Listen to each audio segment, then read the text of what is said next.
Selamat pagi semuanya. Perkenalkan, nama saya Safira Octavia dari Prodi Desain Produk Universitas Pembangunan Jaya. Di sini saya mengikuti program MSIB Batch 2 dengan program pengembangan laptop merah putih di PT Prasimak Inovasi Teknologi. Di sini saya sebagai divisi industrial dan mechanical designer. Nah, saya akan mempresentasikan judul dari presentasi hari ini, yaitu perancangan casing base bawah untuk laptop merah putih.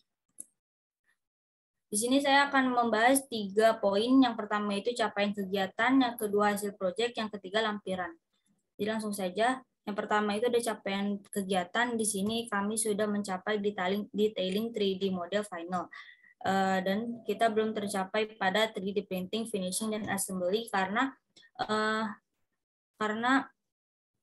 ada kendala di tim hardware dan juga di mentor untuk revisi. Lalu sebelum kita mendesain, kita tentunya akan mensurvei kepada pengguna laptop merah putih ini sebagai bentuk mengetahui keinginan dan juga kebutuhan dari user tersebut. Nah, di sini kami membuat survei di Google Form yang disebar ke 50 responden dari pelajar untuk sekolah SD, SMP, maupun SMA atau SMK. Nah, dari survei tersebut kita menghasilkan bahwa pengguna laptop merah putih ini setuju akan digunakan untuk kebutuhan belajar saja.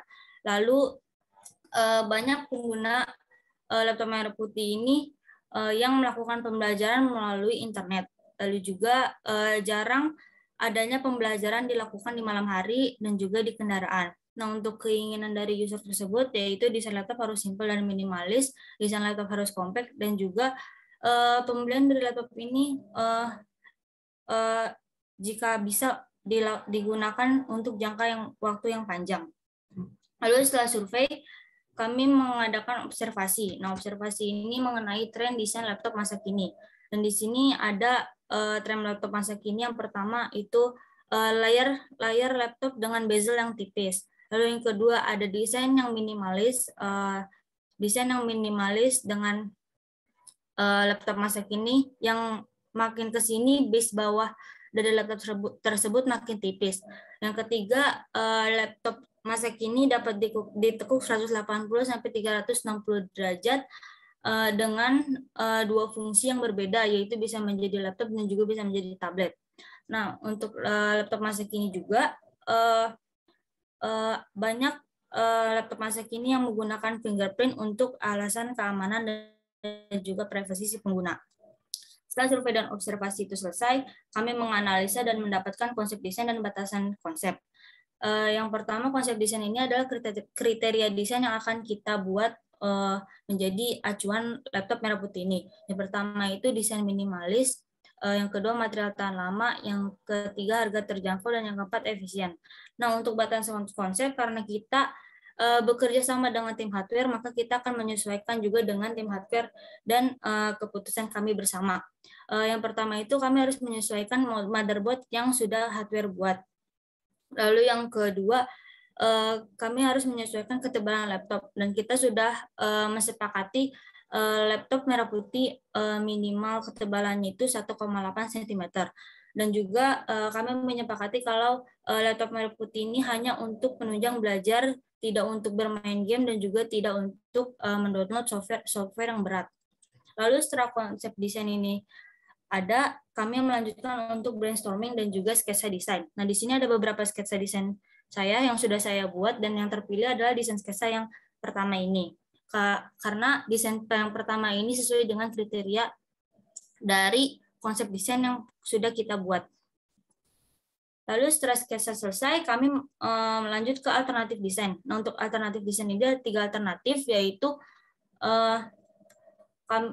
dengan referensi laptop daily dan juga laptop gaming. Nah, untuk alternatif desain ini yang terpilih yaitu yang tengah. Kenapa yang pilih yang tengah? Karena sesuai konsep dan juga kriteria desain yang sudah kami buat tadi. Nah, setelah alternatif itu selesai, kami melanjut membuat dummy ataupun mockup. Nah, di sini kami membuat mockup sebagai studi bentuk dan juga studi ukuran 1:1 dengan 1:1 untuk mengetahui bentuk asli dari si laptop merah putih tersebut. Setelah itu di sini ada desain final yang dimana desain ini gabungan antara desain saya dan juga desain Cika. Lalu di sini saya mendesain base bawah dari laptop merah putih tersebut. Di sini ada 3 layer dari base bawah laptop merah putih. Yang pertama itu ada base atas, yang dimana itu nanti akan menopang si keyboard yang sudah dipilih oleh hardware. Lalu yang kedua itu base bawah, yang dimana itu ada sekatan-sekatan untuk komponen-komponen laptop merah putih yang akan digunakan di laptop merah putih ini. Lalu untuk base bawah itu adalah base perekat dari untuk si base tengah dan juga base atas. Jadi ini adalah base untuk penguncian dari base atas dan base bawah. Lalu di sini ada gambar detail, beberapa gambar detail dari berbagai sisi laptop merah putih. Lalu di sini juga kami menyuguhkan alternatif warna. Yang pertama itu warna hitam dan juga warna putih. Lalu di sini ada contoh pemakaian outdoor atau di luar ruangan. Di sini juga ada contoh pemakaian indoor.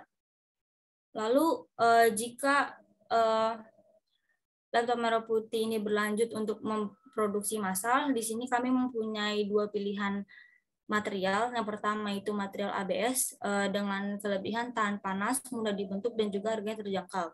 Lalu yang kedua itu ada carbon fiber, yang dimana tahan panasnya lebih unggul karena dia tidak memunculkan panas ke permukaan base laptop. Lalu juga carbon fiber juga bertekstur dan juga kuat dan keras. Di sini juga kami menyuguhkan alternatif warna yang sama, yaitu warna hitam dan juga warna putih.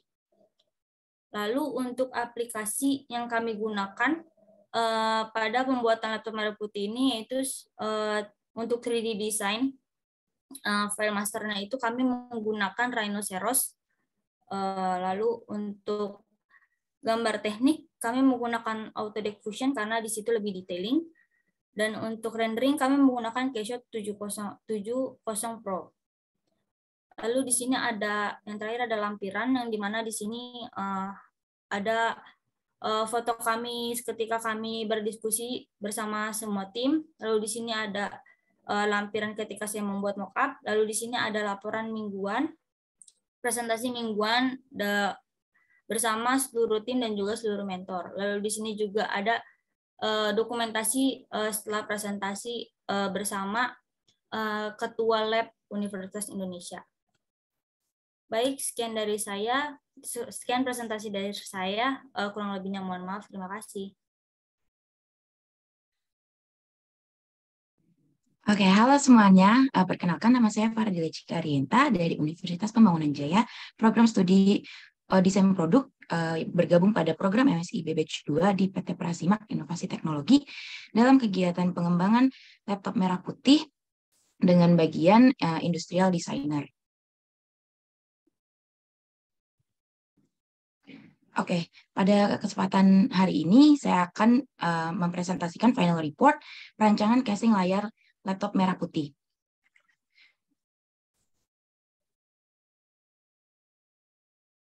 Agenda hari ini adalah ada timeline dan capaian, penjabaran analisis, gambar kerja dan material, serta hasil akhir. Oke, bisa dilihat di sini timeline dan kegiatannya.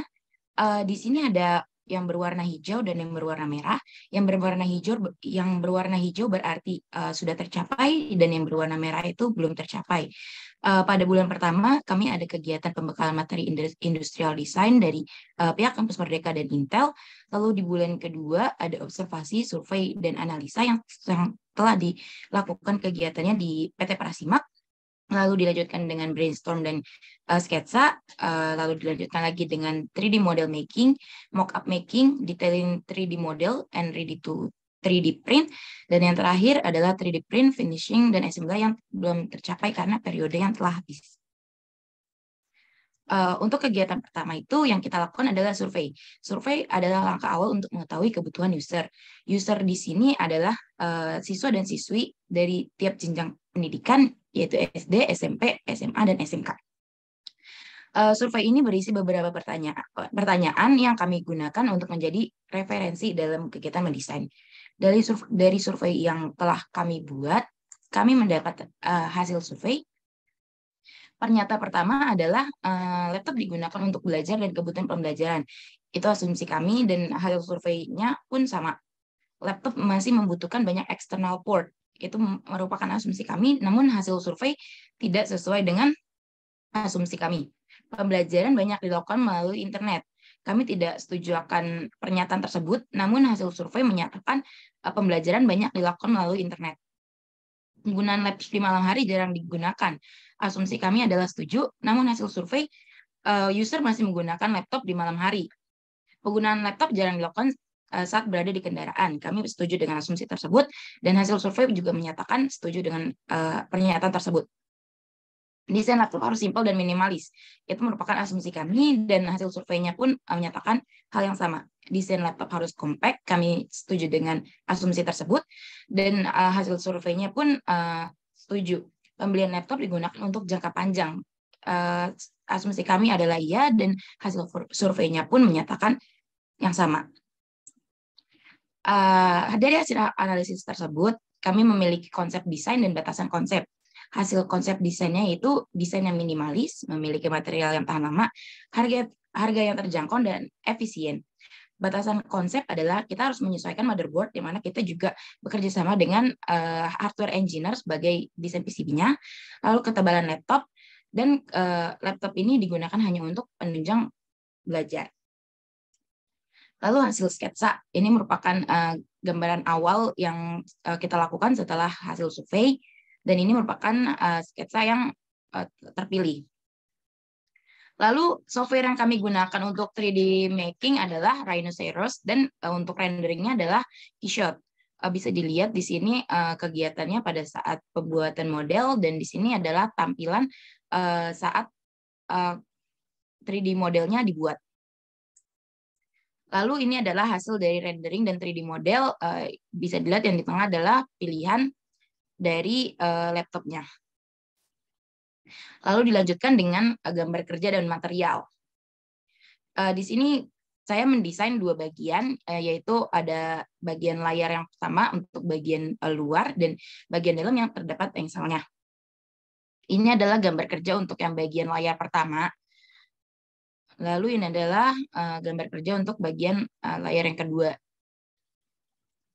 Oke, dilanjutkan oleh material. Kami di sini memilih material ABS atau CFRP dengan alternatif dua warna, yaitu hitam dan putih.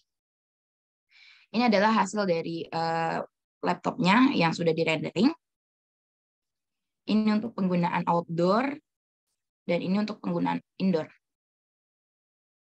Sekian dari presentasi saya. Terima kasih. Ya, selamat pagi para mentor dan rekan-rekan semua. Saya Nail Khalid Saptika, peserta dari MSc Batch 2 dalam PT Prasimax Inovasi Teknologi dalam program Laptop Merah Putih sebagai Hardware Engineer. Saya sendiri dari program studi Teknik Elektro dari Universitas Indonesia.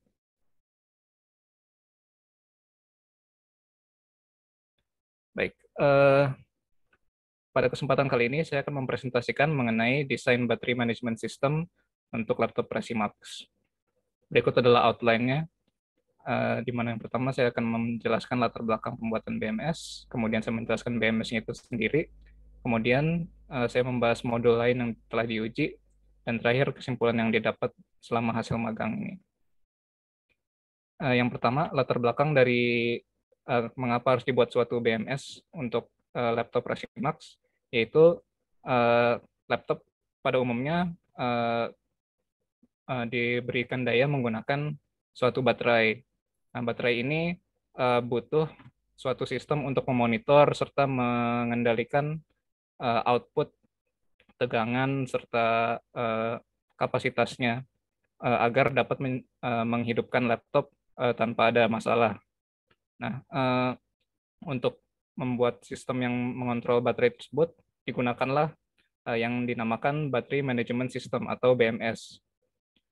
Dan daya dari baterai akan dialirkan melalui BMS menuju ke laptop, di mana dia akan mengendalikan microcontroller unit sebagai inti dari laptopnya. Di sini menggunakan Raspberry Pi Compute Module 4, serta untuk memberikan daya kepada peripheral lain yang digunakan pada laptop.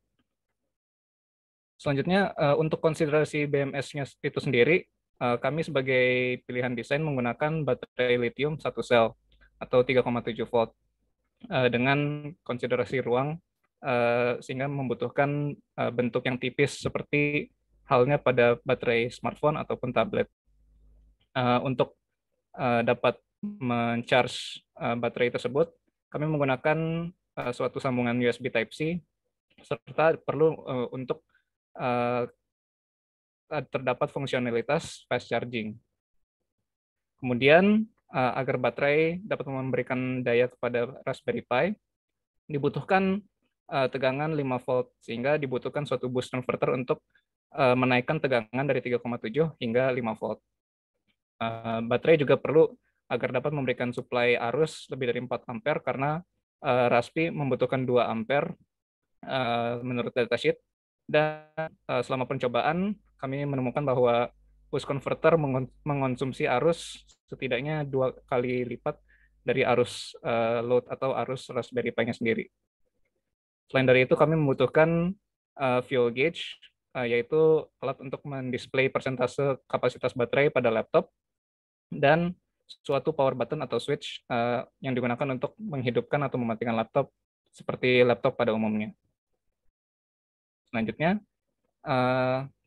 berikut adalah blok diagram dari BMS laptop, di mana baterai akan memberikan daya kepada suatu BMS modul. Di sini kami menggunakan power bank modul, di mana di dalam power bank modul ini terdapat suatu fuel gauge yang akan memberikan informasi daya kepada Raspberry Pi.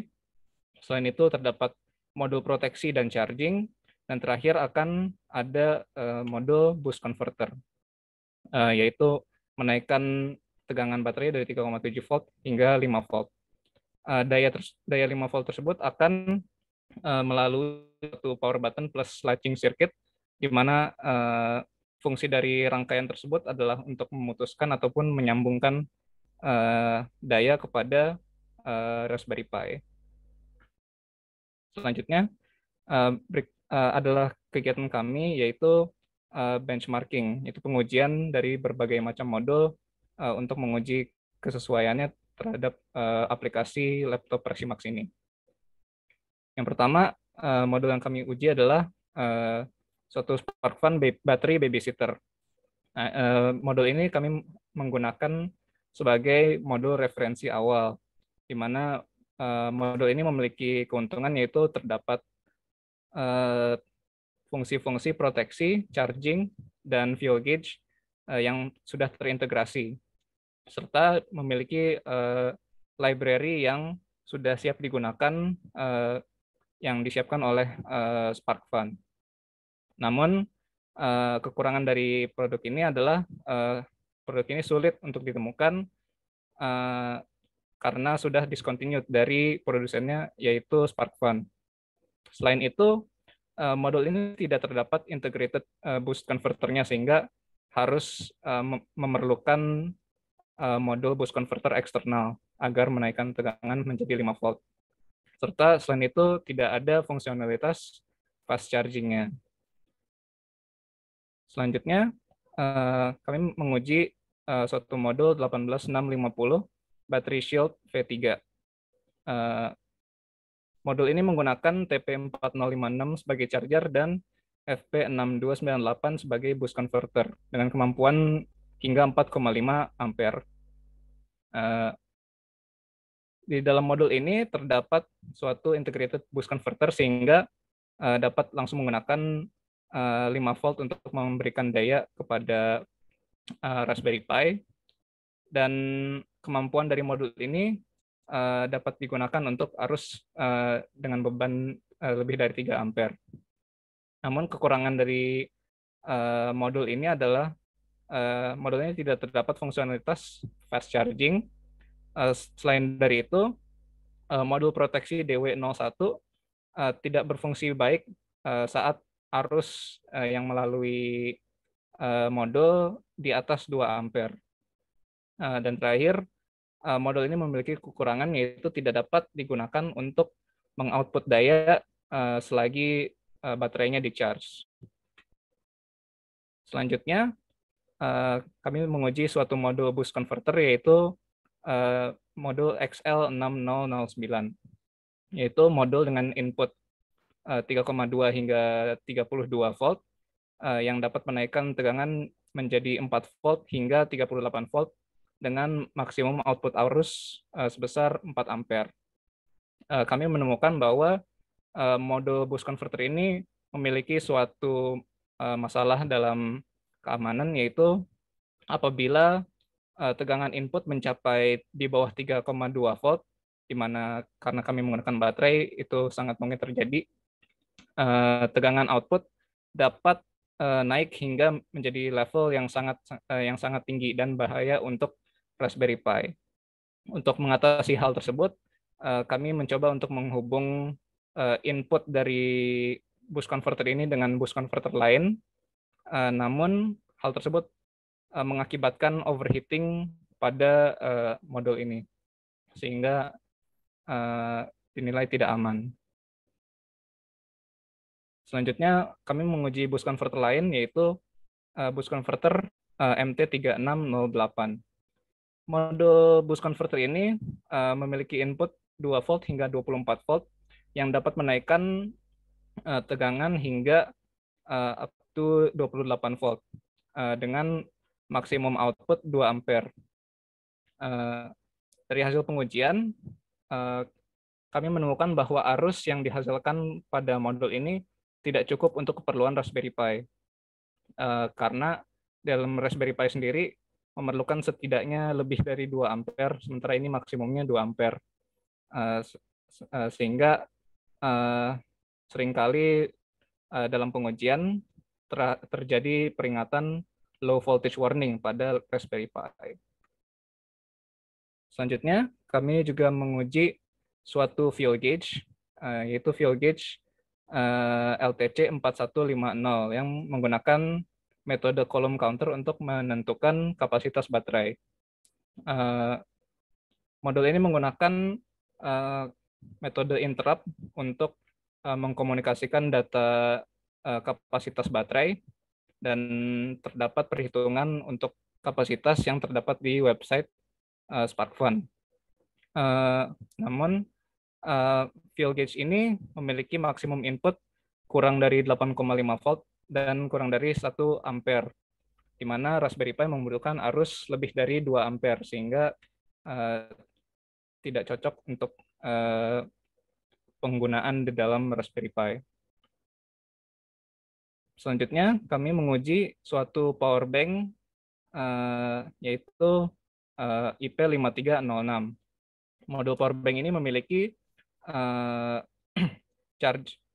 memiliki USB Type-C fast charging dengan tambahan output menggunakan USB Type-A, dan dia juga memiliki integrated boost converter sehingga dapat langsung dipakai untuk memberikan daya kepada Raspberry Pi.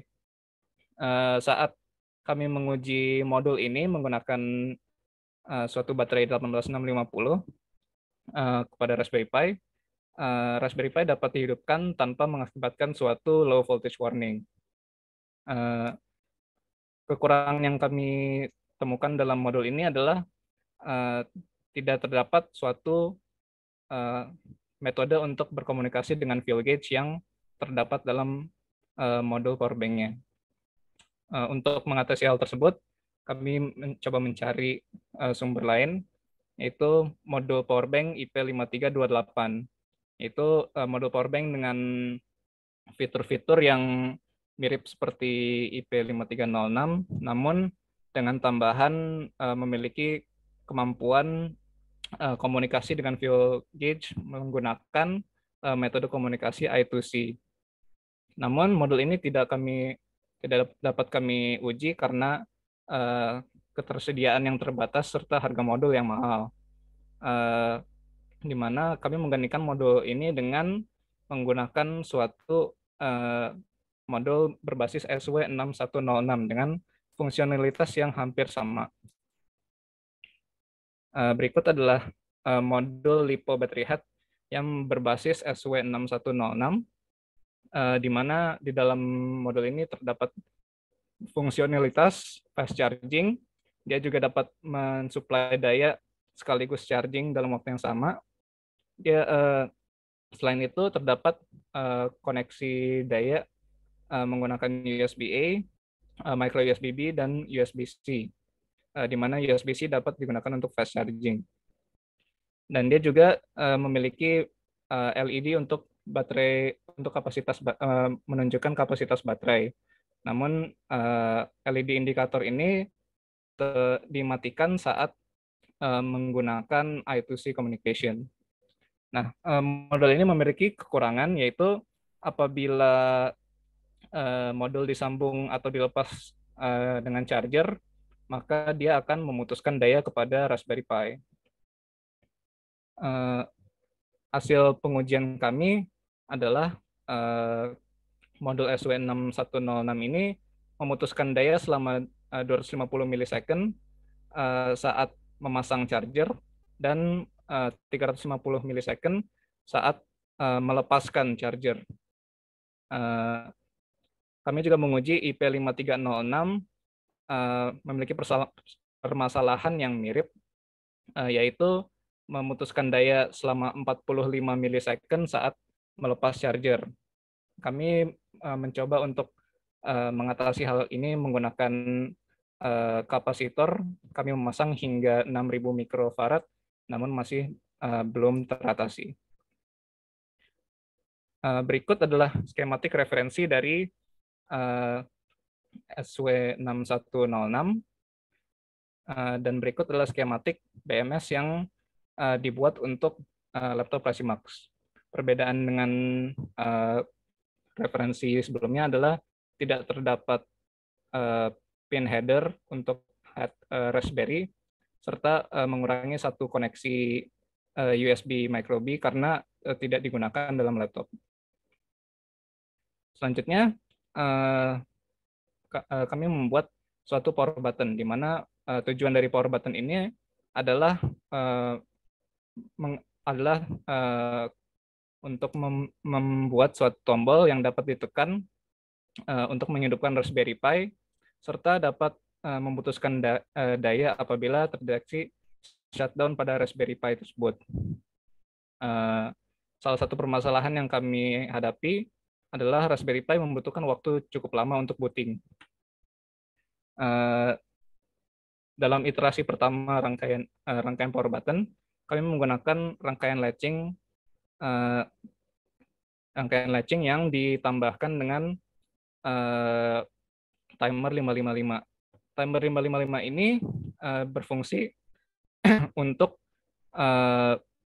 menghidupkan rangkaian latching selama durasi booting dari Raspberry Pi. Namun karena kami menggunakan 555, dinilai bahwa terdapat risiko bahwa terjadi kesalahan di dalam timing, sehingga kami perlu merevisi lagi.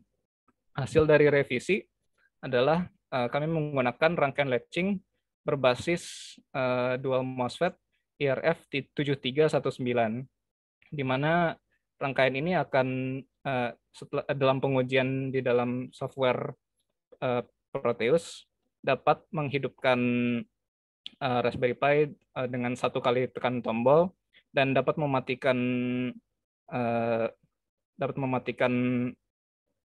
hubungan dayanya apabila dideteksi suatu sinyal shutdown ataupun menahan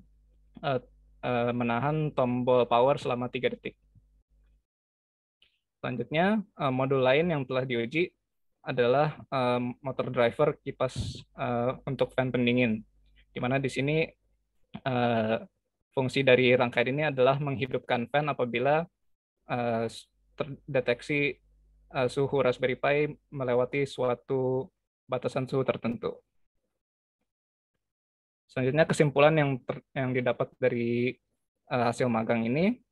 Yang pertama adalah BMS yang digunakan pada laptop Prasimax dalam iterasi saat ini menggunakan IC SW6106 dengan desain yang berdasarkan referensi dari LiPo battery head yang dibuat oleh Waveshare. Dan yang kedua, power button laptop Prasimax menggunakan rangkaian latching dengan dual MOSFET yang dapat langsung mencatu daya pada saat tombol power ditekan serta dapat memutuskan daya saat mendeteksi sinyal shutdown dari Raspberry Pi. Baik, sekian dari saya. Terima kasih atas perhatiannya. Baik, Assalamualaikum warahmatullahi wabarakatuh. Selamat pagi. Perkenalkan, nama saya Torik Hadian, program studi Teknik Elektro di Universitas Indonesia pada program MSIB Batch 2 di PT Prasimax Inovasi Teknologi dalam pengembangan laptop merah putih sebagai hardware engineer.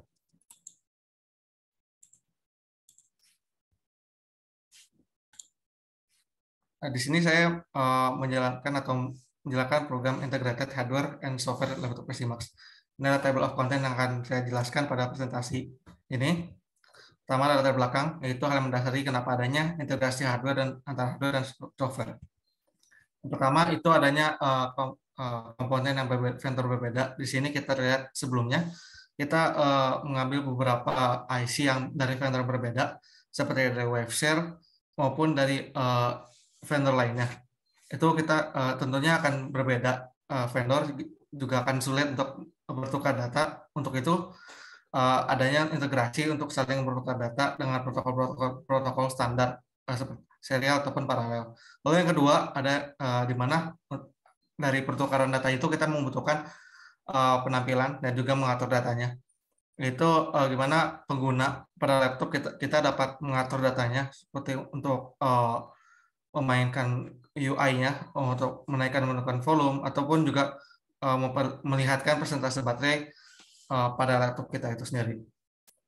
Lalu selanjutnya mendefinisikan masalah, bagaimana pengiriman data baik secara bidireksional maupun unidireksional antar perangkat, lalu apa saja yang dibutuhkan untuk mencapai keinginan sistem, dan terakhir apa saja tools dan service dibutuhkan untuk membantu komunikasi antar perangkat dan menampilkannya pada layar. Lalu selanjutnya ini kegiatan atau solusinya atau aktivitas yang dilakukan selama di Prasimax sebagai solusi permasalahan sebelumnya. Pertama, sebelum kita melanjutkan ke solusi, kita harus mengenali dulu sistem kita, yaitu sistem ARM berbasis Raspberry Pi. Sistem operasinya ini berbasis Debian atau Raspbian. Itu juga bisa disebut Linux. Dengan kata lain, Linux ini konfigurasi sistemnya yaitu open source, atau kita dapat memprogramnya itu dengan kemauan kita sendiri sebagai developer. Lalu selanjutnya Raspberry Pi ini itu sendiri mempunyai GUI. Nah, GUI ini tuh dapat diakses dengan SSH atau nanti Open Fancy Viewer agar kita mendevelopnya dengan baik, agar kita melihat interface secara langsung. Lalu terakhir, desktop environment atau bagaimana UI atau GUI itu terlihat pada layar, itu sudah ada pada ARM Raspberry Pi dengan menggunakan pixel, namanya pixel. Lalu selanjutnya, apa saja kebutuhan sistemnya? Ini salah 3 di antara lainnya. Pertama, sistem operasi kita harus Linux, lalu script system atau di mana program dijalankan dengan cara otomatis, dan terakhir, saat user atau pengguna menggunakan laptop itu dan melihat semua tampilan-tampilan itu menggunakan low power atau daya rendah, penggunaan yang daya rendah. Lalu di sini solusi dengan 2 tahap. Yang pertama, kita mempunyai basis atau bawaannya Raspberry Pi. Jadi yang pertama kita harus memastikan bawaan sistem seri atau ARM itu berjalan dengan baik. Yang kedua baru kita mengeksekusi bagian tambahan agar berjalan dengan sesuai kebutuhan sistem sebelumnya tadi. Gimana berjalan dengan daya rendah dan juga script berjalan otomatis. Nah, pertama ini memastikan bahwa sistem itu yang pertama ada konfigurasi layar. Jadi pada dasarnya layar itu belum terakses secara langsung. Artinya kita butuh aktivasi layar itu pada Raspberry Pi. Pada Raspberry Pi itu sendiri sudah ada bawaan untuk mengaktifasi layar. Nah, konfigurasi layar itu dibutuhkan persyaratan yang tepat. terdapat dua mode layar itu DMT dan CAA. DMT ini biasanya konfigurasi layar di mana layar itu seperti TV, dan CAA ini biasanya pada monitor komputer atau laptop. Lalu yang kedua, mencoba untuk konfigurasi kamera. Sama seperti layar, pada dasarnya kamera ini belum benar-benar terakses dengan benar dan baik dengan protokol CSI. Akan tetapi konfigurasi pada dokumentasi Raspberry Pi itu kernel versi 4, sedangkan kernel yang kita pakai itu versi 5, jadi akan ada sedikit perbedaan pada komen untuk mengaktifasi konfigurasi layar itu sendiri melalui bus. Lalu pastikan bahwa sistem itu kita juga menguji ketahanan dari sistem bawaan itu, apakah dia dapat berjalan dengan baik apabila load atau beban yang dikasih itu sangat tinggi sekali. Nah, di sini kita menguji ketahanan ini dengan bagaimana menjalankan beban load itu beban load itu kita menguji core-nya itu, suhu core itu. Nah, apabila kita lihat di sini pengujiannya selama 150 detik awal itu dilakukan secara idle atau beban biasa, lalu selanjutnya 300 detik setelahnya itu dengan beban tinggi. Bisa lihat suhunya hingga 65 derajat. Ini masih normal atau di bawah maksimum dari ketahanan Raspberry Pi itu sendiri, yaitu 85 derajat. Nah, acuan ini nanti untuk digunakan daya yang digunakan ke sistem atau BMS serta pengendali panas yang optimum. Jadi nanti kita akan mengendalikan kipas agar suhunya tidak akan mencapai benar-benar 65 atau mungkin di bawah sekitar 55 dan di bawah untuk standar dari Raspberry Pi itu sendiri. Lalu selanjutnya di sini kita udah mengeksekusi bagian tambahan. Nah, di sini kita di laptop secara bawaannya Raspberry Pi itu punya kurangnya port USB. Nah, di sini makanya kita menambahkan peripheral dengan USB hub agar syarat sistem kita terpenuhi. Nah, tetapi penambahan USB hub atau dengan IC VL805 ini membutuhkan firmware. Nah, firmware itu membutuhkan ID. Nah, ID-nya ini kita dapat mengecek pada RPA EEPROM, yang dimana dapat kita lihat pada dokumentasi Raspberry Pi. Kemudian ID nanti ini bisa kita cari di internet untuk kita pasangkan firmware tersebut. Lalu yang kedua, sebelumnya setelah saya sebutkan bahwa kita membutuhkan pemrograman yang otomatis dan juga kipas juga yang secara otomatis. Di sini ada proses pemrograman flight control, jadi script service. Apabila kita lihat di sini, itu ada script dari model high level language atau Python, di mana yang sebenarnya dijalankan satu kali apabila apabila developer compile, tapi di sini dijalankan secara otomatis, yaitu bagaimana script as a service menjalankan sebuah program otomatis ketika udah mulai booting. Nah, ini sebelumnya juga karena sistem requirement kita atau persyaratan sistem kita itu perlu mengatur kipas secara otomatis ketika booting. Lalu selanjutnya, selain dari kipas juga ada split screen agar terlihat bahwa proyek ini adalah dikerjakan oleh kami, hardware dan tim proyek Presimax. Ini sebelumnya split screen itu bawaan sistem adalah seperti ini, di mana coordination booting tidak dinamis videonya, sehingga sini juga diubah dengan gambar proyek dari tim kita itu sendiri dijadikan service. Lalu kedua juga pada dasarnya C4IO board itu tidak punya speaker dan mic yang terintegrasi, beda dengan Raspberry Pi yang biasa, itu pun hanya speaker. Nah, di sini kita menambahkan modul audio WM890, tetapi di sini juga harus berkomunikasi dengan Raspberry Pi dengan I2C. Nah, nanti user atau pengguna itu laptop dapat mengatur data dengan cara mengatur volume melalui desktop environment, atau yang nanti akan saya bahas apa itu desktop environment. Selain dari modul audio, juga ada modul baterai yang ingin kita perlihatkan datanya atau persentase baterainya. Nah, pada dasarnya itu Raspberry Pi memantau persentase baterai itu menggunakan HCPI. di mana ini bukan sistem requirement yang kita butuhkan, protokol SCPI, tapi kita langsung membutuhkan langsung I2C dari modul baterai SW6106. Nah, di sini penggunaan baterainya, penggunaan baterainya diharapkan bisa terpantau melalui taskbar melalui desktop environment. Nah, sebelumnya saya setelah menyebutkan desktop environment, nah berikut desktop environment pada Raspberry Pi atau Linux itu biasanya sudah ada menggunakan tadi Pixel.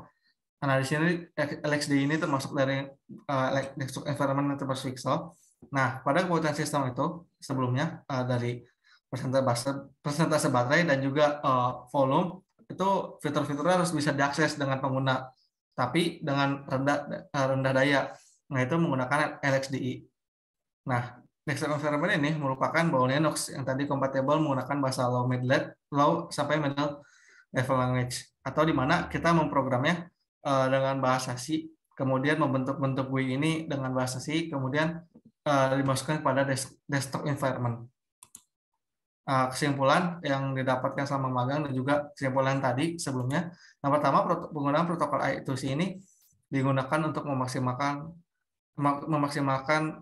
multimaster dan juga minimalisir kabel tambahan ketika memiliki slave yang banyak. Tadi sebelumnya kita mempunyai 3-4 slave, dan di situ kita tidak membutuhkan banyak juga slave select penambahan kabel. Lalu selanjutnya adanya script as a service, yaitu suatu program dijalankan berdasarkan script yang sudah ditanam pada sistem. Dan terakhir ada desktop environment akan menampilkan data pada taskbar dengan secara rendah daya, atau user tidak akan memakan banyak daya ketika melihat baterai dan juga menurunkan volume. Sekian dari saya, terima kasih. Oke, Assalamualaikum warahmatullahi wabarakatuh. Selamat pagi. Perkenalkan, nama saya Rizka Amalia Hayati dari Program Studi Teknik Elektro Universitas Indonesia untuk program MSID Batch 2 di PT Tasmak Inovasi Teknologi dengan program pengembangan laptop merah putih sebagai hardware engineer.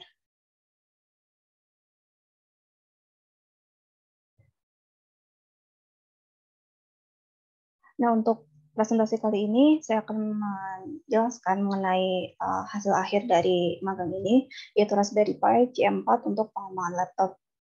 Nah, setelah diberikan material konsorsium dari Intel dan dari konsorsium dan dari Intel, maka pihak mitra memberikan kesempatan pada kami untuk mengembangkan laptop menggunakan prosesor dalam bentuk SOM atau sistem on chip menggunakan Raspberry C4. Nah, goalnya itu adalah untuk membuat motherboard laptop dengan Raspberry Pi Compute Mode 4 dengan memodifikasi I/O board ini sesuai dengan kebutuhan. Nah, mengapa menggunakan SOM? Ini karena SOM sendiri itu sudah include dengan prosesor, memori, eMMC flash, dan supporting circuitry. Dengan Raspberry C4 ini memiliki fitur yang cocok untuk digunakan sebagai laptop. Seperti prosesornya menggunakan Broadcom BCM2711 dengan clock 1,5 GHz, PCIe, USB, HDMI, dan GPIO sebanyak 28 dengan penggunaan sebagai berikut. Selain itu, Raspberry sendiri pun juga sudah banyak dikembangkan menjadi berbagai macam device aplikatif oleh developer yang sifatnya open source, sehingga referensi pembelajarannya menjadi cukup banyak. Nah, sebelum mengembangkan motherboard dengan I/O port sesuai dengan kebutuhan, lebih baik untuk mengetahui konsumsi daya dengan beberapa kondisi dari Raspberry C4 itu. Untuk itu, kami melakukan uji konsumsi daya terlebih dahulu. Yang berikut merupakan uji konsumsi daya dengan power bank dan dengan adaptor, yang mana daya maksimum yang dikeluarkan atau yang dikonsumsi dari Raspberry ini adalah sekitar 1,7 watt. Selanjutnya adalah konsumsi daya dengan berbagai kondisi dan pengujian lainnya seperti stress test ataupun burn test. Nah, untuk berbagai kondisi ini kami menggunakan adaptor, yang mana kalau menggunakan power bank itu biasanya arus yang mengalir itu tidak akan cukup untuk mencapai kondisi seperti ini. Bisa dilihat di sini kondisi-kondisi yang dilakukan seperti buka browser, buka YouTube dengan daya maksimum yang paling tinggi itu ketika membuka YouTube 720p, ini dayanya sekitar 3,9 watt. Sedang saat stress test dan burn test untuk temperaturnya itu mencapai 61,3 dan 66,7. Dan ini arus supply-nya dia mencapai 1,08 untuk burn test, sedangkan 0,9 untuk stress test dengan tegangan supply-nya mendekati 5. Selanjutnya adalah pembahasan mengenai blok diagram dan skematik dari I/O port yang akan digunakan. Nah, di Raspberry C4 ini kami ingin I/O port-nya itu menggunakan USB 3.0 hub dan juga membutuhkan audio driver untuk audio output, DP to HDMI itu untuk menghubungkan dengan LCD display, motor driver itu untuk mengontrol cooling fan, dan juga dihubungkan dengan BMS. Nah, berikut merupakan layout laptop yang mana posisi-posisinya itu di sini ada motherboard utama, di mana di sini merupakan motherboard utama di mana C4 berada, dan juga ada port-port keluaran seperti HDMI, microSD, USB 3.0. Dan untuk yang sebelah kanan, ini adalah motherboard yang tambahan untuk USB 3.0 dan audio jack, yang mana kedua motherboard ini nantinya akan dihubungkan dengan kabel fleksibel. Selain itu, baterai rencananya akan diletakkan di sini, dan di sini merupakan port untuk charging. Di sini ada fan juga. Nah, untuk C4 konektor sendiri itu dibagi menjadi dua, yaitu ada bagian kiri dan bagian kanan. Kalau misalkan ini adalah skematik yang ada di IC/EDE. Jadi untuk yang bagian kiri itu biasanya terdapat GPIO, SD card, dan untuk yang konektor bagian kanan itu ada PCIe, CAM, display, dan sebagainya. Nah, untuk HDMI sendiri berikut merupakan koneksinya. HDMI memiliki 19 port dengan koneksi seperti berikut. Dan berikut merupakan SD card, yang mana di sini juga menggunakan IC RT9742GGJ5 untuk switch modul, power switch modul. Selanjutnya adalah USB 2.0 yang menggunakan IC USB 2514B. Ini juga nantinya akan dihubungkan dengan suatu switch, power switch juga. Selanjutnya adalah bahasan mengenai bill of material, yang mana bill of material ini adalah suatu data untuk mengetahui komponen-komponen apa yang digunakan dan spesifikasinya dan harga dan cara membelinya. Yang mana cara membuat bill of material, langkah-langkahnya itu mendata komponen dengan spesifikasi sesuai kebutuhan, mencari komponen pada marketplace seperti di gk.com, monster.com, Tokopedia, pilih komponen sesuai ketersediaan, harga dan spesifikasi, dan mendata ketersediaan komponen yang sesuai dengan kebutuhan. Nah, berikut merupakan bill of material secara general, yang mana di sini ada komponen, nama komponen, dan ini ada value, ada package, dan ada harga. Yang sebenarnya masih ada banyak detail lainnya seperti manufacturer part dan yang lainnya. Ini untuk BOM audio, dan ini merupakan gambaran untuk BOM BMS. Sekian presentasi dari saya. Kurang lebihnya mohon maaf. Wassalamualaikum warahmatullahi wabarakatuh. Assalamualaikum warahmatullahi wabarakatuh. Selamat pagi semuanya. Perkenalkan, nama saya Muhammad Fauzan Alfarisi dari Universitas Indonesia, program studi Teknik Elektro yang bergabung dalam MSIB Batch 2 pada PT Prasimax Inovasi Teknologi untuk pengembangan laptop merah putih sebagai hardware engineer.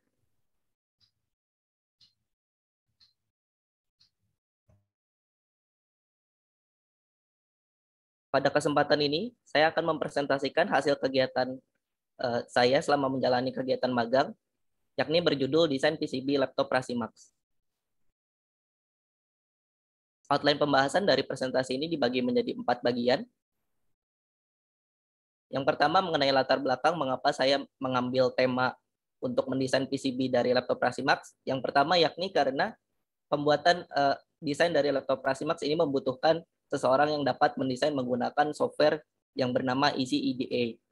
Lalu alasan kedua kenapa saya memilih tema ini karena pembagian tugas sesuai kemampuan, karena dari saya sendiri memiliki beberapa pengalaman untuk membuat desain PCB menggunakan software ECEDA. Lalu kegiatan yang saya lakukan selama proses magang ini dibagi menjadi 6 kegiatan, yang ini merupakan kegiatan yang berurutan. Pertama, yakni menentukan modul atau komponen yang digunakan. Ini dalam penentuan modul dan komponen yang digunakan, tim hardware berdiskusi dengan tim industrial design untuk menentukan port-port mana yang dibutuhkan dalam sebuah desain laptop. Setelah modul dan juga komponen telah ditentukan, selanjutnya yakni mencari skematik referensi dari sumber-sumber yang tersedia baik dari internet maupun dari modul-modul yang sudah ada di pasaran. Lalu setelah skematik referensi itu ditemukan, langkah selanjutnya yakni membuat skematik yang sesuai dengan referensi yang telah didapatkan tersebut. Setelah skematik yang sesuai referensi tersebut telah didapatkan dan telah dibuat atau didesain menggunakan software ECEDA, langkah selanjutnya yakni melakukan proofreading skematik agar seluruh komponen yang didesain itu dapat terhubung sebagaimana mestinya. Setelah dilakukan proofreading dan dirasa seluruh skematik sudah benar, langkah selanjutnya yakni mengkonversi skematik tersebut ke dalam layout PCB. Layout PCB di sini dibuat sama menggunakan software ECEDA. Jadi dari skematik diubah dalam layout PCB. Setelah diubah ke dalam layout PCB, langkah terakhir yakni membuat jalur antar komponen sehingga PCB dapat berfungsi sebagaimana mestinya nanti ketika telah dicetak. Lalu untuk modul dan komponen yang digunakan dalam pembuatan laptop Prasimax ini terdiri dari 6 modul secara garis besar, yakni yang pertama digunakan Raspberry Pi Compute Module 4 atau RASPI CM4 sebagai prosesor atau sebagai modul utama yang digunakan dalam laptop Prasimax ini. Lalu untuk audio driver digunakan audio driver berjenis IC WM8960 buatan Waveshare. Lalu untuk USB Hub 3.0 digunakan IC VL805. Untuk USB Hub 2.0 digunakan USB 2514BI. Lalu untuk HDMI port digunakan 2 buah HDMI, dan selanjutnya yang terakhir itu 1 buah SD card port sebanyak 1 buah. Lalu ini merupakan skematik dari Raspberry Pi CM4 yang digunakan. Ini merupakan skematik yang didapatkan dari referensi dari internet. Ini merupakan skematik di mana CM4 itu memiliki 2 baris dari port. Jadi ada port pin sebelah kiri dan sebelah kanan. Ini didapatkan dari mereferensikan yang diberikan langsung dari Raspberry Pi-nya itu sendiri. Selanjutnya ini untuk audio driver WM8960 yang pada gambar sebelah kiri atas ini merupakan gambar modul dari WM8960 buatan Waveshare. Lalu pada laptop Prasimax ini didesain kembali dari modul referensi tersebut, dicari skematiknya dan dibuat kembali menggunakan software ECEDA, maka dihasilkan gambar untuk PCB awal dari modul audio driver ini seperti gambar sebelah kiri tengah dan juga sebelah kiri bawah. Pada modul awal, pada desain awal, pada audio driver itu digunakan 1 buah mic, sedangkan pada modul aslinya yang dikeluarkan oleh Waveshare itu memiliki 2 buah mic. Namun di sini kami hanya menggunakan 1 buah mic dengan 2 buah speaker untuk outputnya. Untuk gambar yang sebelah kanan ini merupakan gambar dari skematik audio driver yang kami desain dalam PCB laptop Prasimax. Selanjutnya ini merupakan skematik dari USB Hub 3.0 menggunakan IC VL805, di mana ini merupakan referensi yang gambar sebelah kiri merupakan referensi dari modul yang kami gunakan, di mana ini menggunakan protokol PCIe. Dan gambar yang sebelah kanan menunjukkan skematik dari USB Hub 3.0 yang menggunakan IC VL805 ini. Selanjutnya ini merupakan gambar skematik dari USB Hub 3.0. Kalau tadi itu merupakan gambar dari IC-nya, sedangkan ini merupakan gambar dari skematik untuk port output dari USB Hub 3.0 ini. Di sini terdiri dari 2 buah output yang merupakan port USB 3.0 dan ada 2 buah output juga yang nanti digunakan untuk protokol komunikasi USB antara CM4 dengan layar maupun dengan webcam dan juga dengan keyboard serta touchpad-nya. Ini merupakan skematik dari USB Hub 2.0 yang menggunakan IC USB 2514B, di mana ini referensi yang digunakan dalam pembuatan skematik ini berdasar dari CM4 IO board yang terdapat dari pasaran, dan itu diberikan sumber bebasnya untuk bagian skematiknya ini. Jadi kami mendesain kembali dengan menyesuaikan beberapa port yang disesuaikan dengan penamaan yang kami gunakan. Di sini untuk USB 2.0 itu digunakan ketika nanti ada kegagalan mungkin dalam berjalannya sistem pada USB Hub 3.0. Jika itu terjadi kegagalan, maka bisa digunakan USB Hub 2.0. Karena USB Hub 2.0 ini memiliki jalur yang lebih sedikit dan dia lebih tahan terhadap gangguan eksternal seperti interferensi dari sumber-sumber listrik lain gitu, seperti dari power supply dan lain-lain. Jadi USB Hub 2.0 ini digunakan ketika nanti memang dibutuhkan. Jadi bisa dilakukan pemilihan antara USB 2.0 atau USB 3.0 dalam laptop Prasimax ini. Selanjutnya ini merupakan HDMI port. Untuk skematik dari HDMI port ini sama didapatkannya dari skematik dari Raspi CM4 IO board, di mana digunakan 2 buah HDMI, ada HDMI 0 dan HDMI 1, dan HDMI ini digunakan sebanyak 2 buah, untuk satu sebagai HDMI untuk output ke external display seperti kepada monitor tambahan atau kepada proyektor, sedangkan 1 buah HDMI lagi itu untuk sebagai display port untuk ke layar yang digunakan pada laptop Prasimax ini. Jadi ada 1 buah display yang itu tidak dikeluarkan, jadi itu dihubungkan nanti langsung ke layar internal dari laptop Prasimax itu sendiri. Ini merupakan SD card port bagian skematiknya. Untuk skematiknya didapatkan sama dari Raspi CM4 IO board, di mana digunakan micro SD card, dan ini skematiknya sama mengikuti dari referensi yang didapatkan.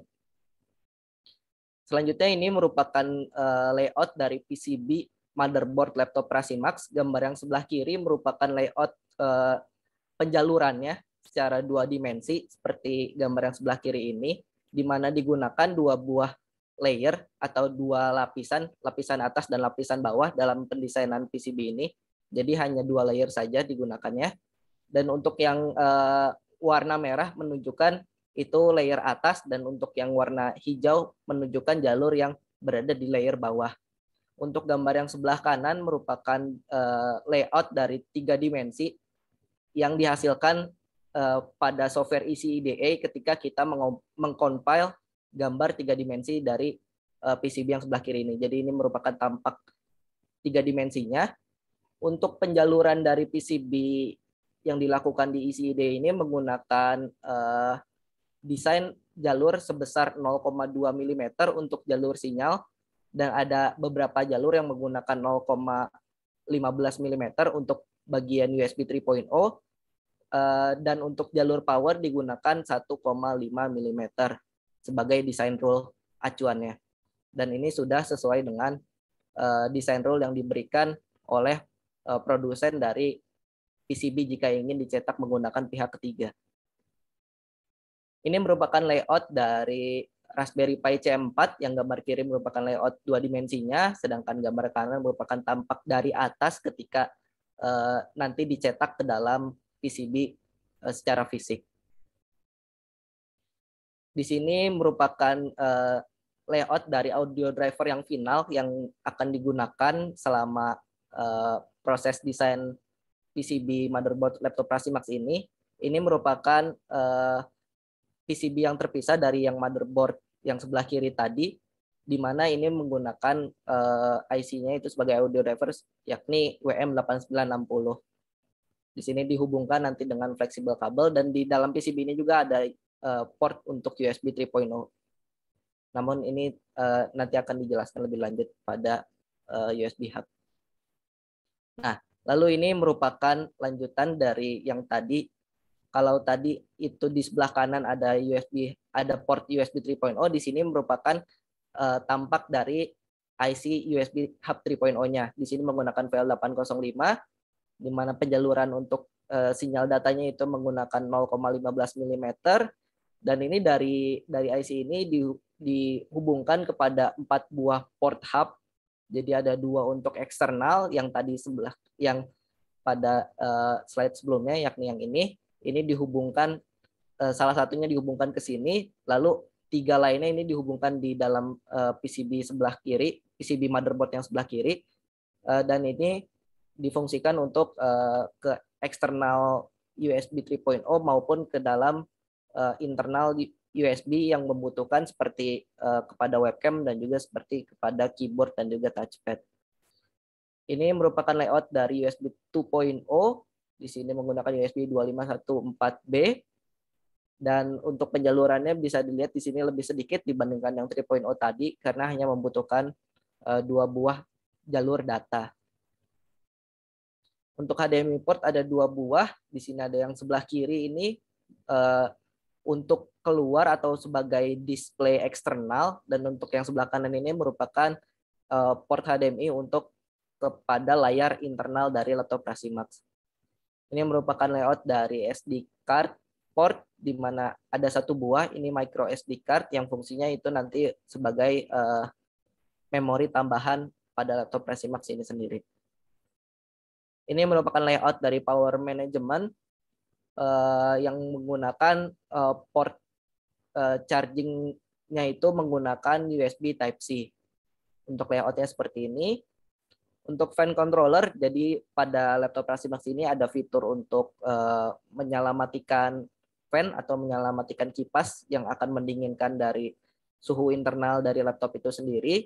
Di sini layout dari fan controllernya.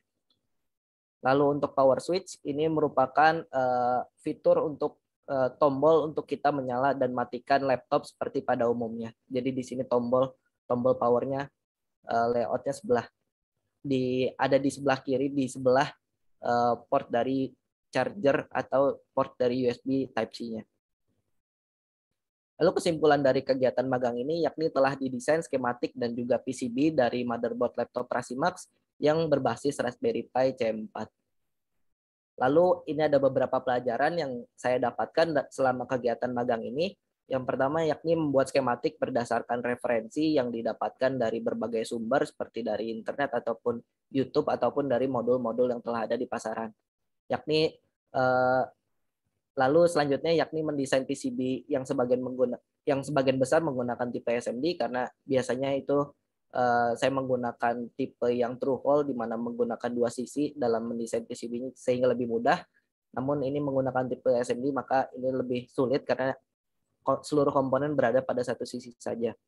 Yang ketiga yakni mendesain jalur yang membutuhkan differential pair karena pada HDMI port itu ada beberapa jalur yang membutuhkan differential pair untuk menjaga sinyalnya agar tetap bagus. Lalu yang keempat yakni mempelajari datasheet komponen secara lebih rinci karena ada beberapa komponen yang itu perlu memperhatikan berbagai parameter yang sangat penting untuk dijadikan acuan dalam mendesain sebuah PCB, dan itu bisa didapatkan dari datasheet komponennya. Yang terakhir yakni mempelajari jenis-jenis LCD, di mana ada banyak sekali jenis LCD yang biasa digunakan dalam desain laptop itu sendiri.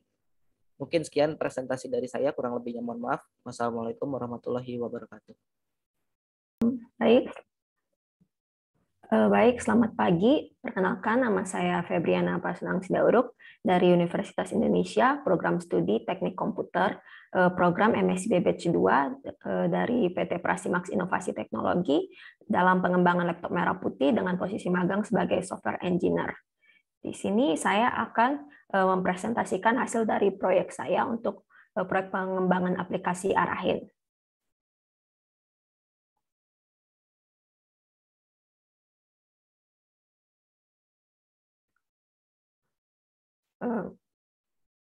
Baiklah, langsung saja. Jadi aplikasi yang saya buat itu adalah aplikasi yang bernama Arahin.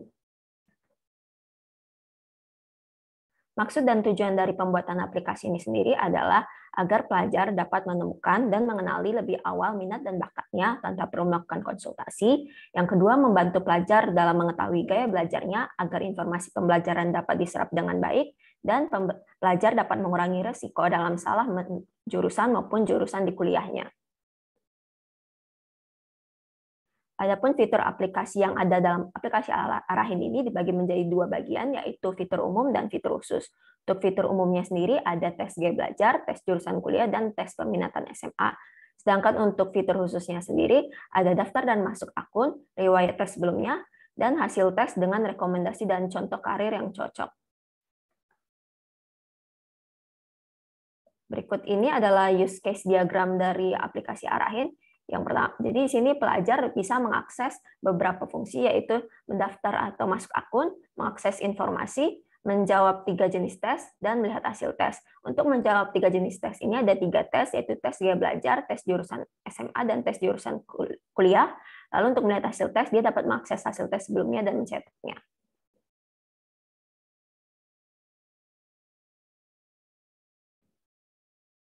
Selanjutnya, di sini adalah desain database-nya. Jadi di sini ada 5 tabel. Yang pertama ada tabel user, jenis tes, tabel pertanyaan, dan tabel rekomendasi. Lalu adapun software atau teknologi yang digunakan sendiri ada beberapa, yaitu React.js, JavaScript, CSS, Node.js, Express.js, React.js, JavaScript dan CSS itu untuk front-end, Node.js, Express.js, dan MongoDB untuk back-end, lalu ada Figma dan Draw.io untuk desain database dan UI UX, lalu ada Visual Studio Code untuk tempat melakukan pengeditan dalam bahasa pemrograman, lalu ada Trello untuk memudahkan dalam manage proyek, lalu ada GitHub, Heroku, dan Vercel sebagai tempat untuk mendeploy.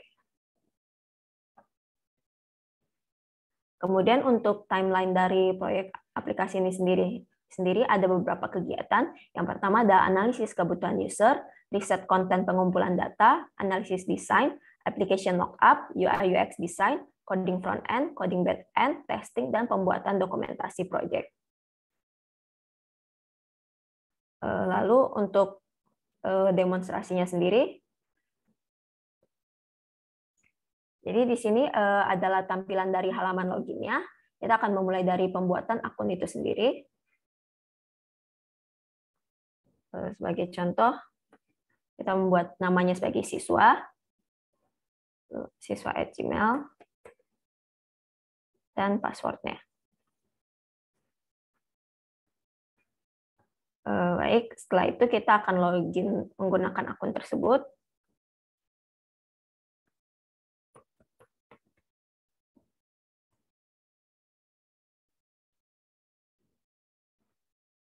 Baik, berikut ini adalah halaman utama dari aplikasi Arahin. Jadi ini adalah halaman berandanya. Dengan navbarnya ada beranda, tes, tentang, dan logout. Lalu di sini ada button untuk ikuti tes.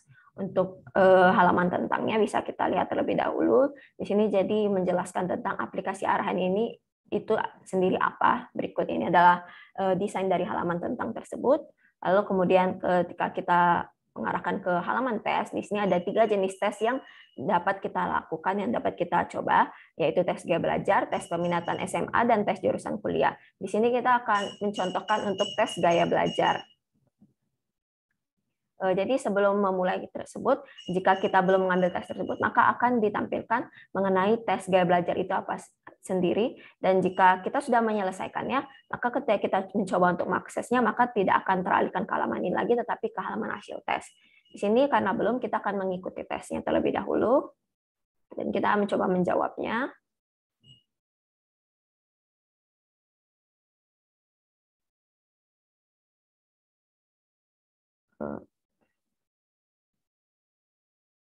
Baik, lalu kita dapat mengecek hasil. Di sini dapat dilihat hasilnya. Jadi di sini persentase kecocokan untuk tes gaya belajar itu untuk visual ada 60%, auditori 50%, dan kinestetik 40%. Sesuai dengan perintahnya di sini, dia akan menjelaskan tentang hasil sesuai pilihan yang diklik, berikut dengan rekomendasi dan contoh jurusan apabila mengikuti tes gaya belajar. Lalu di sini kita dapat melihat jika kita klik tombol play button-nya, Di sini dapat lihat persentase kecocokan untuk belajar visual 60% dengan penjelasan dari gaya belajar visual itu sendiri seperti apa. Lalu di sini ada juga auditori dan kinestetik. Lalu kita juga dapat mengulangi tes itu sendiri jika ingin mengulangi tesnya. Dan apabila kita akses kembali gaya belajar tersebut, maka akan teralihkan langsung ke hasil tes sendiri, bukan ke penjelasan tentang tes tersebut. Lalu kita bisa log out kembali. Baiklah, sekian dari penjelasan demonstrasi proyek aplikasi dan presentasi aplikasi ini. Terima kasih. Assalamualaikum warahmatullahi wabarakatuh. Perkenalkan, nama saya Muhammad Omar Mokhtar dari Prodi Teknik Komputer Universitas Indonesia, program MSIB Batch 2 di perusahaan PT Prasimax Inovasi Teknologi, pengembangan laptop merah putih. Posisi megang saya software engineer.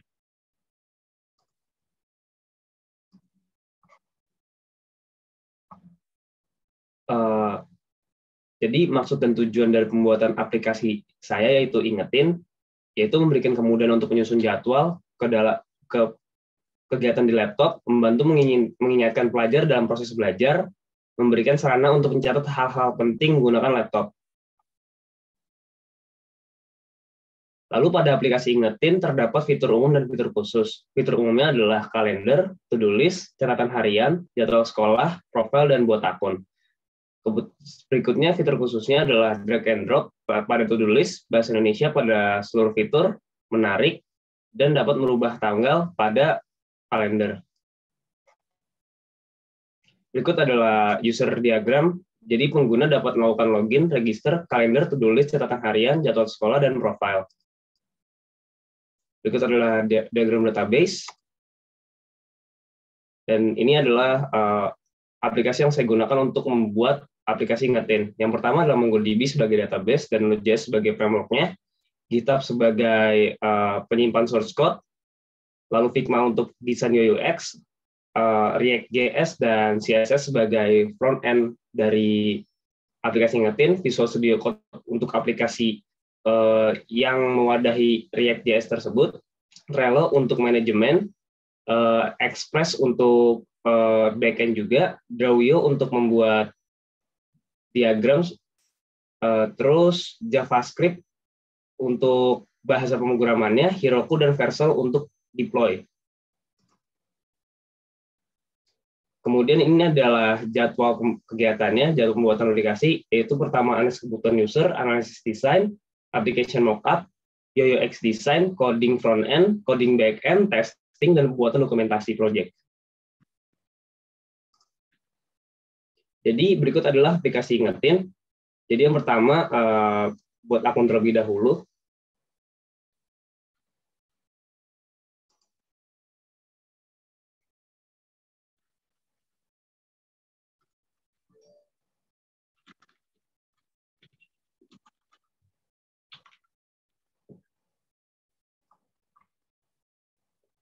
Setelah buat akun, masuk ke login, dan mengetikkan akunan tadi.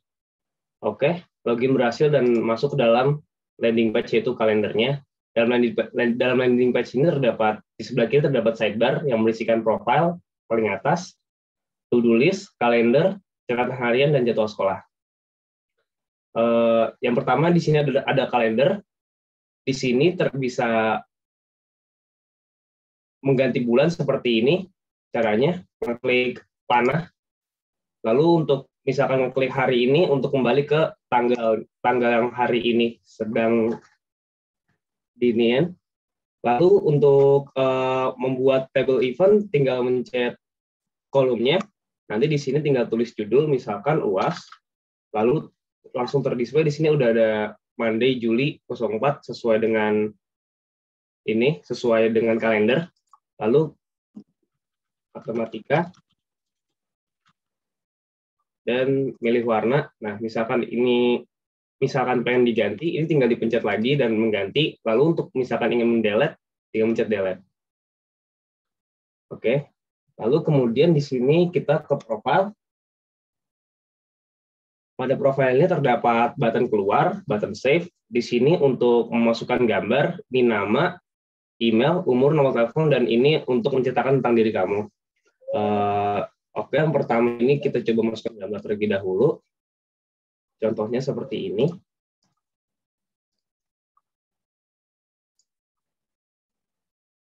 Contoh seperti ini. Ini bisa di crop, bisa di remove juga dengan mencet ini. Lalu umur kita jadikan 19 tahun, nomor telepon 123. Ini begini. Save. Oke. Gambar sudah tertampil dan semuanya juga sudah terganti. Dan jika ingin menghapus gambarnya tinggal mencet remove image seperti ini.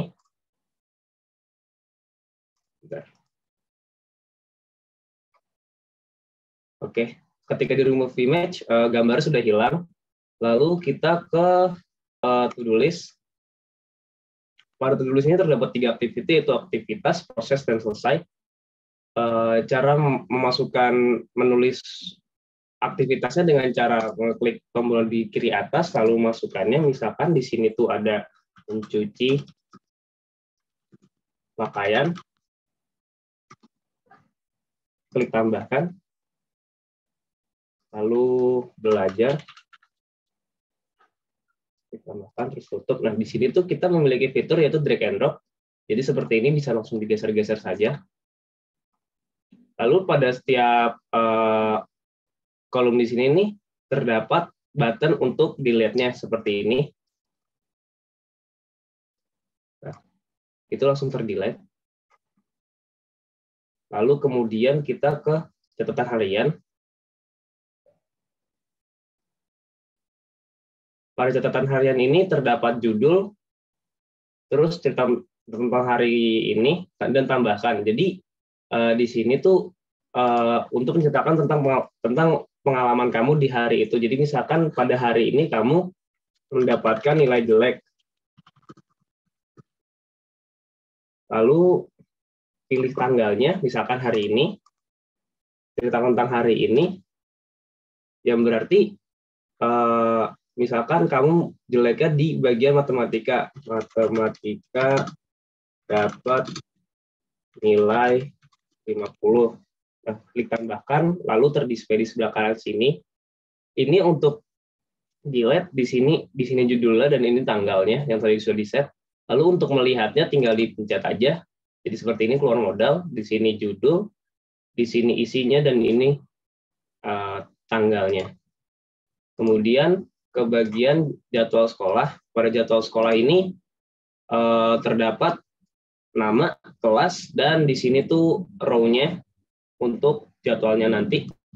Jadi yang pertama coba kita masukkan nama, nomor, kelas, IPA 2.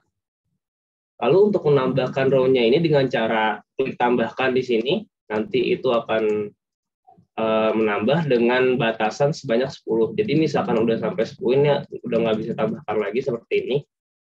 Lalu untuk delete tinggal pencet ini, delete. Nah, coba kita isi dulu, misalkan matematika, IPS, IPA.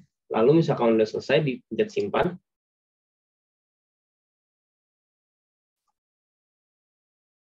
Ya, seperti ini.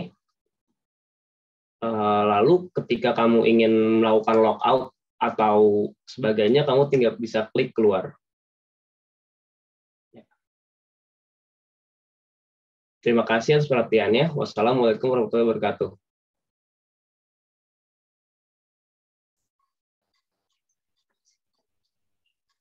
Assalamualaikum warahmatullahi wabarakatuh. Selamat pagi teman-teman semuanya. Perkenalkan saya Rizman Ramadan dari Teknik Komputer Universitas Indonesia angkatan 2019. Pada kesempatan kali ini saya akan menjelaskan hasil dari program magang saya, program MSI BPS 2 pada PT Prasimak Inovasi Software Engineering. Ini saya diberi kesempatan untuk mengembangkan aplikasi ini, merupakan aplikasi sejenis aplikasi dalam kegiatan belajar siswa mereka. Nah, fitur-fitur aplikasi ini dapat digolongkan ke dua kategori umum dan melakukan khususfikasi atau akses yang memiliki foto sebagai bukti. Terdapat fitur membedakan tampilan lewat gambar dari user yang dapat mereka lakukan. Selain itu, di sini menggunakan tabel akun, tabel kelas, data pada gambar ini. Yang digunakan untuk penunjang pembuatan aplikasi ini, seperti Node.js, Draw.io, MySQL, GitHub. Jadwal penyelesaian aplikasi yang pertama adalah inisiasi yang di awal bulan April hingga minggu ketiga bulan April. kemudian ada development yang dilakukan bulan Juni, kemudian ada testing, kemudian ada closure atau final dari awal bulan Mei hingga akhir bulan Juni. Selanjutnya kita akan melakukan demo aplikasi Hadirin ini. Ini dulu untuk daftar. Di sini kita memerlukan data diri, jenis kelamin, daftar sebagai cara kita.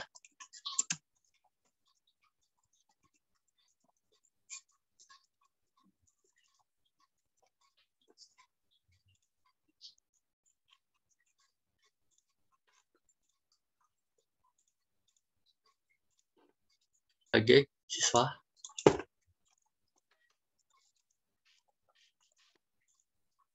Jika pada kata sandi, maka pendaftaran utama ini untuk pertama-tama kita coba lihat tampil dari akun guru, akun untuk role guru dengan akun yang telah disediakan. Untuk dashboard atau landing page utama ini dapat kita lihat ada option buat atau menu buat di pojok kiri bawah, di pojok kanan bawah. Pertama kita coba tulis kelasnya.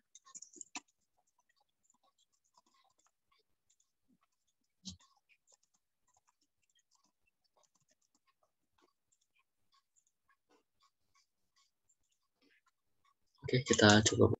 Kemudian kita lihat data kelas informatika yang telah kita buat tadi. Kemudian kita lihat data kelas, kita coba buat dan kita buat tanggalnya, pembuatan sesinya dan kode kelasnya. Kita coba profilnya sendiri. Di sini ada informasi berupa nama akun. Di sini ada ubah profil dan belum ada perubahan tampilan. Maka kita coba keluar akun dan pindah ke akun siswa yang telah kita barusan bikin tadi.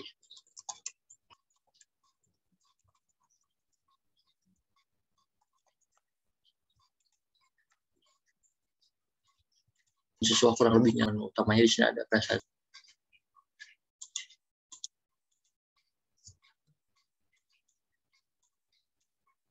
Di sini diperlukan nama, tanggal, waktu, kodenya. Untuk presensi kita mengkategorikan menjadi 2 lagi di kelas, maka mereka menjelaskan alasan kenapa tidak hadirnya dan dikirim maupun bukti-bukti lainnya yang dapat mendukung argumen mereka untuk selanjutnya jika hadir.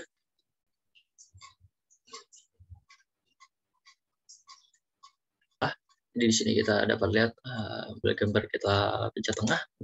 Kita sekarang untuk presensi, jika kita melakukan screenshot ulang dari kita pengambilan gambar ulang, kemudian kita kirim.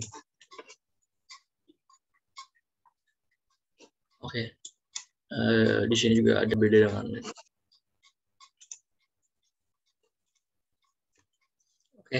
jadi seperti itulah progres atau hasil akhir dari program magang MSc BB2 yang saya ikuti. Kurang lebihnya mohon maaf. Terima kasih. Wassalamualaikum warahmatullahi wabarakatuh. Ya.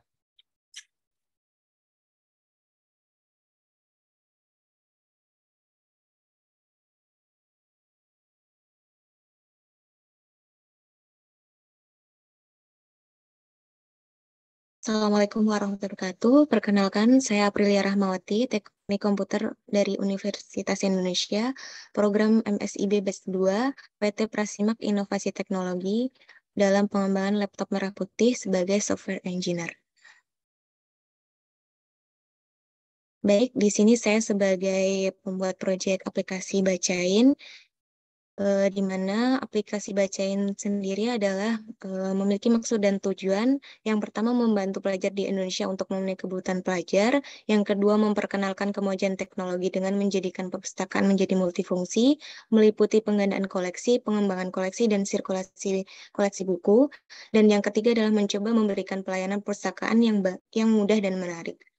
Oke, selanjutnya fitur dari aplikasi Bacain sendiri terbagi menjadi 2, yaitu fitur umum dan khusus. Fitur umum sendiri terdiri atas beranda, koleksi buku, halaman tentang, rekomendasi, rating, review, dan komen. Sedangkan fitur khususnya sendiri terdiri rak buku saya, rekomendasi buku, dan sharing buku. Untuk selanjutnya adalah use case dari aplikasi Bacain yang terfokuskan pada user saja, dan kemudian adalah desain database dari aplikasi Bacain yang nantinya akan kita lihat pada aplikasi Bacain. Oke, untuk selanjutnya adalah tools yang saya gunakan untuk membuat aplikasi Bacain. Untuk desainnya sendiri menggunakan Figma, Draw.io, Trello, dan untuk front end-nya menggunakan framework React.js, CSS. Kemudian untuk back end-nya sendiri mengaplikasikan Node.js, MongoDB, Express.js, dan untuk deploy aplikasinya sendiri menggunakan Vercel maupun Heroku. Untuk selanjutnya adalah jadwal dari pembuatan aplikasi Bacain yang terdiri atas analisis kebutuhan user, riset buku, membuat desain, UI UX desain, front end, back end, testing, serta pembuatan dokumentasi project. Untuk selanjutnya kita langsung saja masuk ke aplikasi Bacain itu sendiri. Oke, karena saya sudah melakukan regis, jadi untuk halaman regis itu sendiri terdiri atas tampilan seperti ini. Mungkin kita langsung masuk saja karena saya sudah melakukan regis. Saya akan melakukan login dengan user. Untuk passwordnya, kita melakukan login. Setelah melakukan login, masuk ke halaman beranda dari aplikasi Bacain itu sendiri. Dan untuk sisi kirinya sendiri, aplikasi Bacain memiliki setbar yang terdiri atas halaman beranda untuk halaman pertama ketika ditampilkan. Kemudian di atas halaman beranda terdapat profile.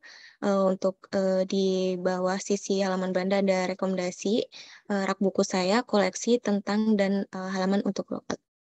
Oke. Sedikit saya jelaskan, untuk halaman beranda sendiri terdapat penjelasan singkat tentang aplikasi Bacain. Kemudian terdapat sumber terkait mengenai buku yang sudah di-input dalam aplikasi Bacain dan batasan dari aplikasi Bacain itu sendiri.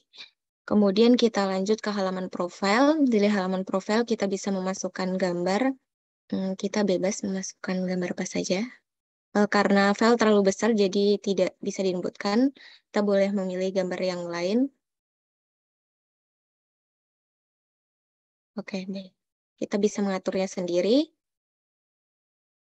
Kemudian kita bisa menginputkan nama, umur, jenjang, dan sekolah. Kita bisa save, dan selanjutnya kita masuk ke halaman lain, yaitu halaman rekomendasi. Di halaman rekomendasi ini terbentuk atas slider bar. Jadi buku yang ada di halaman rekomendasi ini terdiri atas buku-buku yang tidak ada dalam koleksi buku maupun buku yang sering dilihat oleh user. Oke, untuk halaman rekomendasi ini kita bisa juga connect pada halaman koleksi buku, di mana kita bisa langsung masuk ke halaman koleksi. Mungkin kita akan jelaskan nanti di belakang. Kemudian ada fitur di mana rak buku saya. Rak buku saya sendiri terdiri atas halaman menampilkan rak buku dari user. User bisa menambahkan buku ataupun menambahkan rak buku seperti ini. Oke, untuk selanjutnya ke halaman koleksi. Halaman koleksi adalah fitur utama dari aplikasi Bacain, terdiri atas buku, koleksi buku yang sudah diinputkan. Kemudian kita bisa memilih tingkatan pelajar, mau bebas memilih kelasnya. Kemudian kita bisa mencari buku yang kita inginkan, seperti jadi ketika kita menuliskan clue buku yang ingin kita cari, kita bisa mencarinya langsung. Ketika ingin membaca buku itu sendiri, kita langsung bisa memilih tombol baca buku yang akan generate ke halaman drive dari buku tersebut. Kemudian bukunya bisa diunduh juga. Mungkin kita langsung saja pindah ke halaman yang lain. Untuk link di bawah baca buku adalah link untuk menambahkan buku yang kita pilih itu ke rak buku kita. Oke, untuk selanjutnya adalah halaman tentang. Halaman tentang itu sendiri adalah terdiri atas ringkasan aturan dari aplikasi Bacain, dan aturan batasan ini sendiri sama seperti halaman beranda. Mungkin itu saja. Kemudian untuk fitur logout adalah langsung generate keluar dari aplikasi Bacain dan tampil tampilan login seperti di awal. Oke, untuk mungkin itu saja dari saya, kurang lebihnya mohon maaf. Terima kasih.